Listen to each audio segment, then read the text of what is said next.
batang nagmamalit ng $1. Binigyan siya kanina ng nagpipicture. So ako, mamalit kami dito sa 7-Eleven. Ako na ang kukuha ng kanyang $1. Papalitan natin.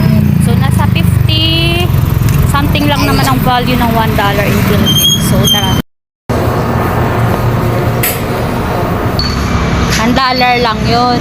Binigay sa inyo. Pag 100, 1 tsaka 00 yun.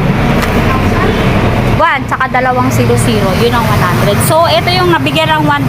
Papalitan ko siya ng in peso. So, ito yung kanyang $1. Ayan, ang kanyang $1. Yan, papakita ko sa inyo.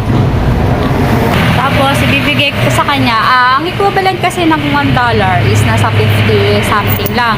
So, bibigyan ko siya ng